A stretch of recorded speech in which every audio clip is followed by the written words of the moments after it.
Check. Are you ready, Russ?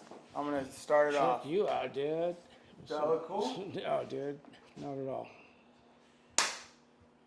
We are back. Yes. Talking sobriety with Colin and Russ. We've been on a little hiatus, Russ. Yes, sir, we have. We're back. We're back. It feels good. So we did this. Why am I wearing sunglasses? I don't know, man.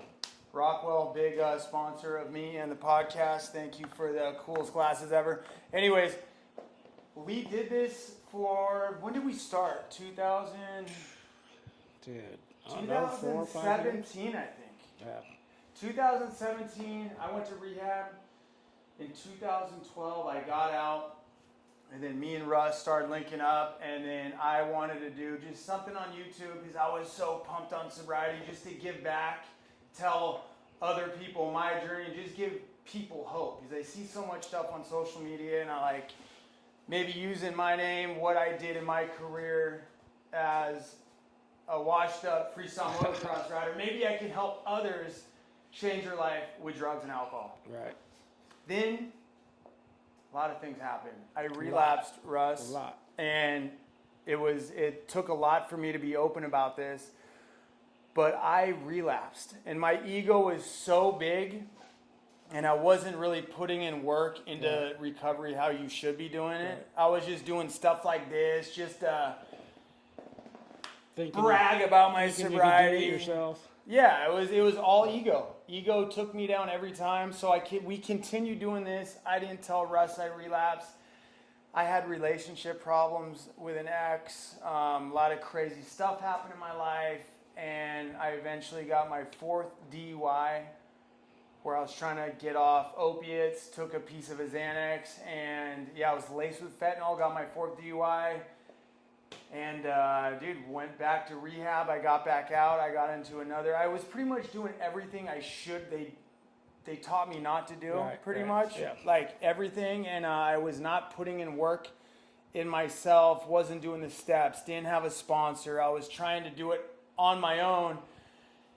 And what I've realized this past little over a year, that you can't do it on your own. 100%, dude. You got to have somebody in your corner. Yeah, you got to surround yourself with good people. Yeah. So Russ, he's always been my best friend, always somebody I can go to, and he's been wanting to start this back up again. But I'm like, dude, I got to put the work in for myself. Right. I want a year of sobriety. And I reached a year, April? Yeah, April 16th. And working with a sponsor, I have a beautiful fiance that has my back more than anybody in my life. And we're just so open about recovery. We're open about so much. You and me have been more open. I have a sponsor who is like, we don't really call a sponsor, I call him my sniper, because he's just a guy that I talk to every day at 6 p.m. He has showed me the way. I'm following his lead. I'm not doing it my way. And my whole life has changed. Where I'm able to now do this, and I'm not doing it like for, let's say, just to do a show and like brag about it all the time. I don't care about this. This past year I've been so selfish doing it for me. And we're back. Yep. You feeling good too? I'm feeling good. Love it. I gotta put the fan on. We're doing this in my garage. You guys think about the setup, but it is so hot in here. And are you good, Russ? Yeah, I'm good. Anyways, I feel like I get a lot of people that ask like, when are you guys gonna do this again? We got a lot of people asking us, so I'm stoked. We're stoked to be back. Yeah, we're back. So the past 2 years has been one of the most craziest transformational years of my life.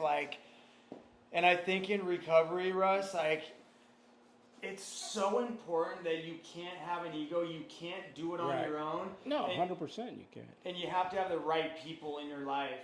It's crazy. Yes. Forever, I was always trying to make relationships work. Right. Do it on my own. My ego thought I could do this. I'm not like everybody else. I got this. And every single time I collapsed, I relapsed, and finally I just let God work things out of my life, and I just let go And that's how Lark came into my life, my soulmate. That's Right. how I ended up with Brock, my sponsor. That's where you've always been in my corner, Russ. Yeah. You are like a dude that you helped me so much. And I think doing this, we're just a great team. Right. And I want to hear from you. I think what we're doing, the goal, and I want to hear what you're doing, what your goal for this is like, I see so much stuff on social media and like YouTube, and it's rad. Like you do 100%. rad stuff, and like, but it's like addiction is so gnarly. I get messages every day, like my mom, my dad, I'm struggling. I lost my Right. job. Like it's just so hectic, and I know what it's like living in that darkness. Right. You've been there. You've been there. You've done it. 100%. And I feel and- like if we can do this and maybe help somebody out, it's gonna be worth it, dude. Like we always said, help one person a day or whatever, one person a month, whatever. As long as we reach out to one and it helps them, dude, that's my goal. My goal is like to help one person a day. Like you see my posts every morning. It's like I don't do it just to do it. I do it to show people that, hey, you know what? No matter what situation you're in, you could still live a good life. Whatever cards life deals us, we play them, and we make the best of them. Like I am, it was 11 years since my accident in May 26, and it's, dude, best 11 years of my life, So, We could go on forever, Yeah. Russ. I mean, you are the most inspirational. They don't make people like cut. We need a F1 commercial. Russ, F3, F3 Energy. Get it? Big sponsor of the podcast. No sugar, no calories. You want some? Dude, let's get it. F3. F3, baby. You good? You good? So anyways, tell the people that don't know your story, how you got hurt, what happened.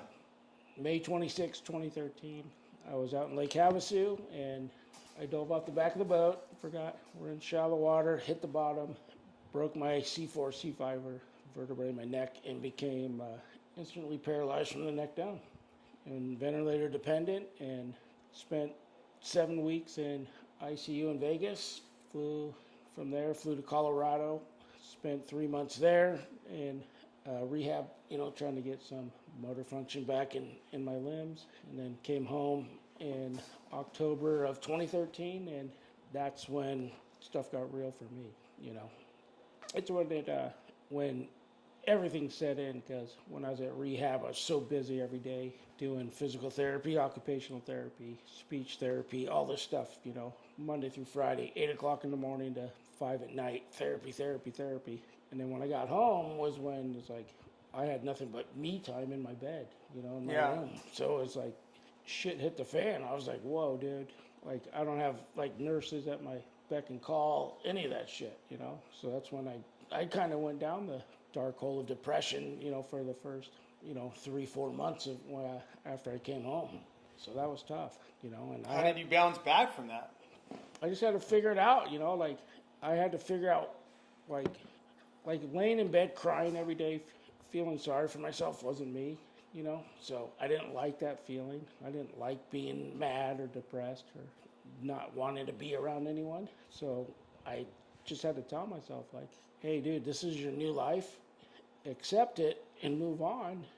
And once I started, accepting, hey, this is my new life, then it started changing. My life started changing. I started wanting to go out and hang out with friends and all that. Like you said at first, at first trying to get sober is like an ego thing for you. Like you didn't want to bring down your ego. Like I felt like me going out in my wheelchair, like everyone, oh dude, everyone's gonna stare at me, dude. He's in a wheelchair, or what's he got coming out of his neck? He's got a tube out his neck. I was like, dude, I don't want people staring at me and all that shit. Yeah. So I had to get over that, and once I did, it was like, okay, dude, let's start going out more, and then start hanging out with you, and we started like, let's do this, and slowly it just started coming, and I started getting myself back, and I was like, dude, this is rad, and now I'm here, For people that don't know, you do more stuff than anybody else I know. You're at the gun range, you're going ride, you come to watch us ride, you go to every event, you're like, it's crazy, just listen to your story about, I've talked to Lark and Brock about this. everything in recovery in your situation comes down to mental. It's health, all it is. Because I tried to get clean on my own, I couldn't do it. Because in my head, I'm like, dude, I can't get past the withdrawals. 100%. There's no way I'm going to go to rehab. And even like when I was doing this a couple years ago, when I knew I relapsed and my ego was too big to let everybody know, like, dude, you guys, I'm spreading the message on sobriety's so good, I can help people, but I'm actually dying inside and my ego just feeding this lie. But it's all in your head, dude. If you want to make this change, if you want to like literally put the work in, find a rehab, reach out to somebody, go to a meeting, want to change your life around. If you're obese, like put that hamburger down. I got to go to the gym no matter what. It's not fun. It's not easy. Your situation, doing what you're doing, I'm sure it's not. At first, it wasn't fun and it was the hardest thing, but you can do it, and it's all in your head. You every day. Like I always tell you, I'm like, bro, I don't know how you do it. You go to work all day, you come home, you go to the gym, you come home, you go to large dance classes, you're filming, you're doing. I'm like, dude, I'm tired just watching you, dude. But like you said, it's like you like to keep yourself busy doing something, you know. A lot of it is my sponsor, Brock. We looked at my old life and we looked at it in a very tactical way, what my life was in the past. Go. And I noticed like in the past, I'd let's say get home from work and like I wasn't driven, I didn't want to do anything, I wasn't riding. I would just sit around, and what we call that is the bitch voice. The bitch voice, I would always call it like the devil in my head, when I'm just sitting around having, let's say, a bad day, fought with somebody, like, dude, you know what? You can take a Xanax right now. You can go snort a Roxy. All these problems will be good. Right. But I now realize that there's a king voice in your head. And that's good. Overpowering that. Be like, no, fuck that. I'm going to go to the gym. I'm going to go be healthy. I'm going to go on a hike. So there's a bitch voice and a king voice. I feel so many people that are dealing with addiction and like obese or lazy, that bitch voice is overcoming you. Your bitch voice when you first got hurt is like, everyone's gonna look at me funny. I'm not gonna be able to like do this. But the king voice said, no, fuck that. I'm gonna go out and do it. And same thing with me. It's like, no, I can do this. I can be vulnerable. I can be open. I can change my life around. And what I was trying to say is before I'd have a lot of downtime. And that is when this bitch voice would always come into my head, like always like telling me what's wrong with me, like what's wrong with my life, like you can just relapse, nobody will know. And now it's like I'm staying so busy for that reason, so I don't like ever have these bad feelings. But I like pretty much traded all my addiction, because in active addiction, it's a lot of shit. It's like I'm calling my guy, figuring out if I'm paying him. Am I trading shit? I got to drive an hour away to go pick up a bag of pills. All right, this bag of pills is going to last me for 3 days. The fourth day, I got to figure out. It's just like, it's so much work to be in addiction because you're just getting high not to be dope sick. So you got to change that addiction into positive stuff.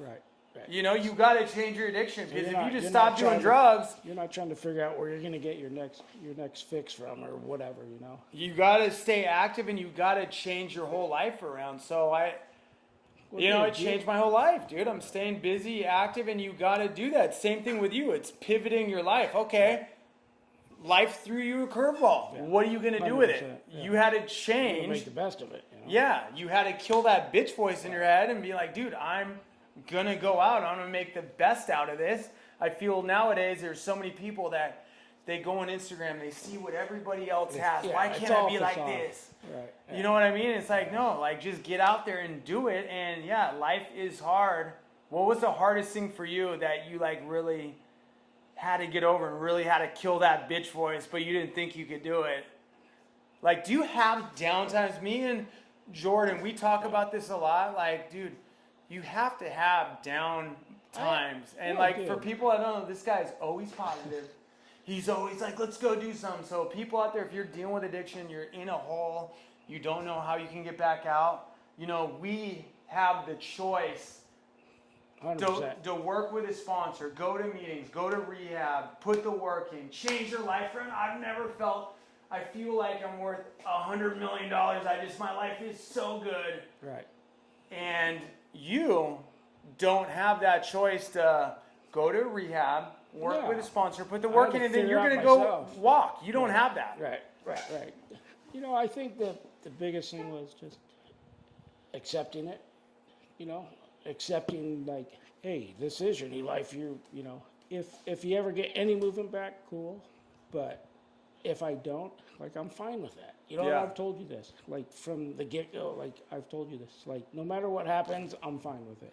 I've been in this chair for 11 years, and it's been the best 11 years of my life. It's made me a better person, a stronger person. So, like I've said, I've told you, you know, back in the days, like, you know, if I could walk, would I? No, I wouldn't.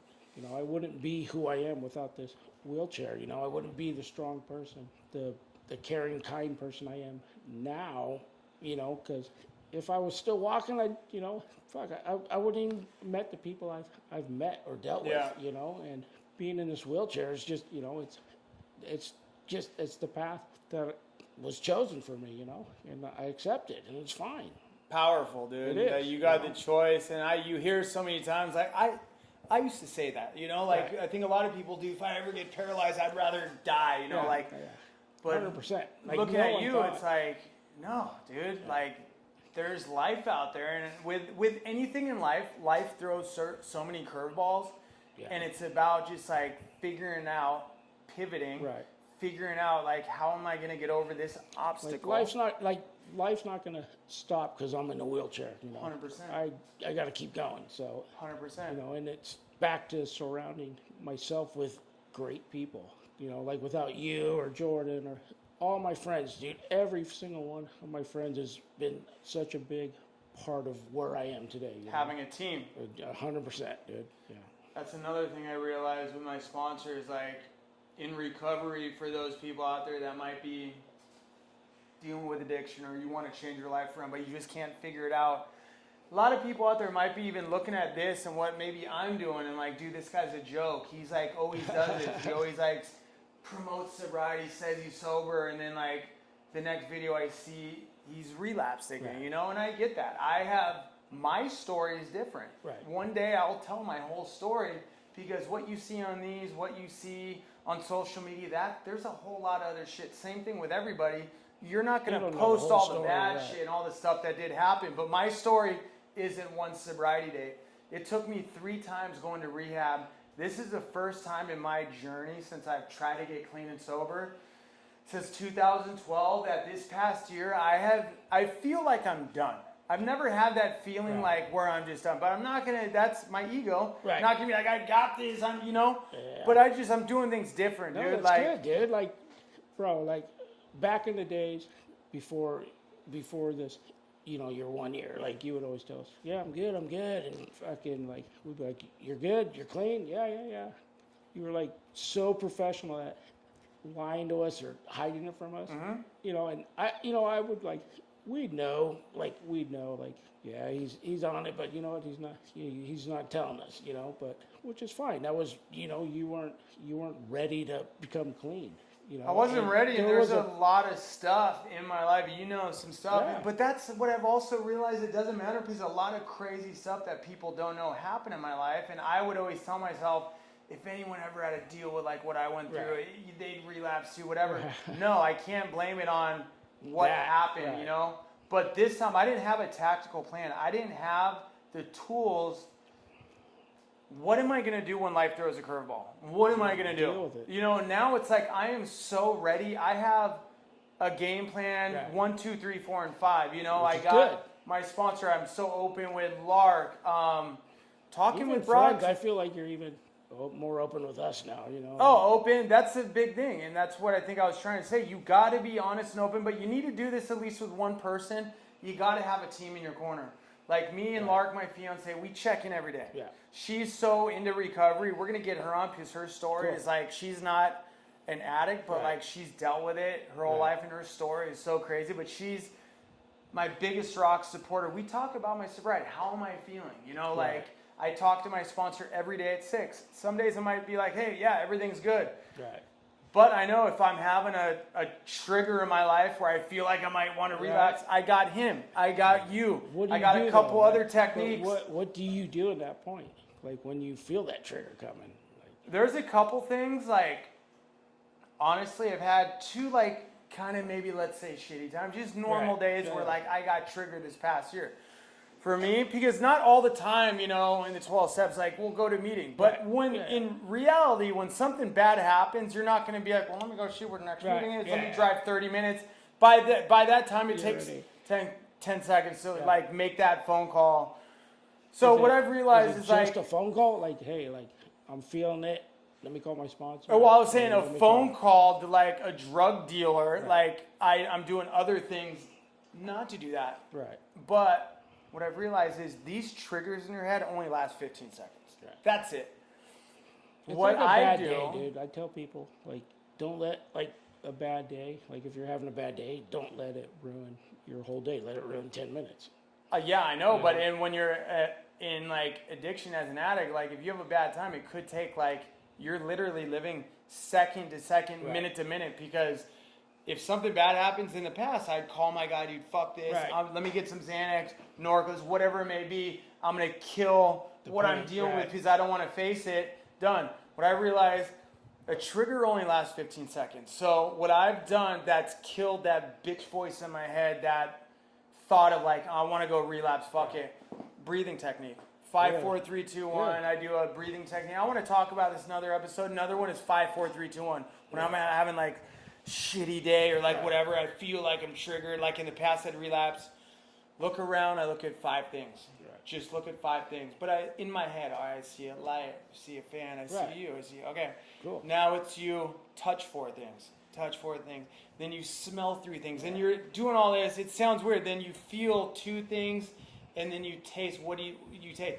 But you do this whole cycle, and it takes about 2 minutes. And you'll realize by that time, you forgot about it. I forgot what I'm even dealing with, and I'm like reset. That's breathing. I'll go on a bike ride. I'll go hike. I'll call my sponsor. I'll talk to Lark. There's a lot of things, But like knowing I got these tools, I didn't have that before. Before it was like, all right, fuck it. Just make I'm the getting call. Xanax, done deal. Yeah. So yeah, I just my whole life has changed, and for once I'm not doing it for this. I'm not doing it for you guys. I'm doing it for myself. I've never done that, and that's why I didn't want to do this until I feel great. I'm working my steps. Got my sponsor. Yeah, I just feel good, and I want to use my platform, our platform.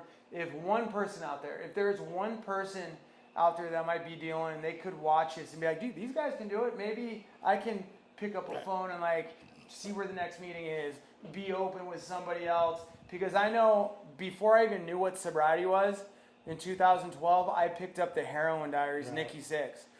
I didn't know anything about sobriety. I remember that. Nikki Sixx, reading that guy, that one book and who he is motivated me to be like, dude, I want to get sober. That looks rad. He can do it. I can do it. So I know maybe something we say, maybe looking at Russ's story, if he's living the best life ever, I can do it. We have the choice. For people out there that are dealing with drugs and alcohol, we have the choice to change your life around. And we can do this. And it feels good to be back. Reach out to us, It feels good. Send me, Colin, a DM, and, we'll reach back out. Or what is your Instagram? Russ _on_wheels with a Z. You guys might know my Instagram, Colin _Scummy _ Morrison. We will reply. And thank you guys. This was a good, I just wanted to do like an intro. We're back. Check in where we've been. But everything is going so good, man. Dude. I used to say that a lot, and things weren't going so good. You did. Thank you to F3. F3 Energy. Rockwell. No sugar, no calories. Rockwell goggles. I think for this episode, we're going to do no, not the snowboard goggles. Any motocross goggle. Here it is. We're going to do, let's get in the light. Rockwell came out with motocross goggles. 50% off. Go to Rockwell. 50. Yeah, we're going to do it. They might get mad at me. RockwellTime.com. Use the discount code Scummy Goggle. 50% off. F3 Energy. F3energy.com. Use my discount code Scummy621. We'll get you a discount code. Yes, sir. Got amazing sponsors, amazing people, amazing team. You said it perfectly. You got to have good people in your corner. You got to surround yourself with good people. if you're still around those people that, you know, they want to go out every night, they don't support you for wanting to change your life, and they don't support you for wanting to be sober. Those are not your friends. Find new people. Go to a meeting. Be open. What is crazy, like, with just letting go and just really trying, is that when you're really being a good person in life, you're really working sobriety, the steps, going to meetings, good things happen. Right. Every time. Every 100%. single time I go to a meeting, there isn't one person that says, you know, I'm really doing this, I'm really doing the steps, working it, that miracles have not happened. Right. And, like, I'm a miracle. I should have been dead so many 100%. times. And the moral of my 100%. story is never give up, because I've relapsed 4 times, been in rehab 3 times. I've lost everything. Rode motocross for 25 years. I had the career I've always dreamt of. I've lost everything to my name, where at age 30, I was back at my dad's house with a t-shirt to my name. I got everything back. I relapsed, lost it all, and I'm at a point where I am so full with everything I got back. But the biggest thing, Russ, is I'm full mentally. Like, for once my head is not screaming inside, clear, I'm so at peace, and that is worth any dollar amount where I'm at. I just feel like everything is going so good, and I'm just working hard to keep what I got. Right, dude, I love it. I love you, Russ, and Love dude, you, you have no right. idea how much you help me. We talk every day. Every day, buddy. Every morning, every night. I literally talk to you more than anybody, but I love you. We love you guys. We'll be Wait, back. dude, We're one going to more- start getting some One guests more on. shout out, dude. What's You are water, bro. You are water, dude. Come You are on. water. You already know. Best water in the game. Get you some. Anyways, we'll see you guys next time. Next episode. Look out for it. We're coming Later, for you. guys. Later.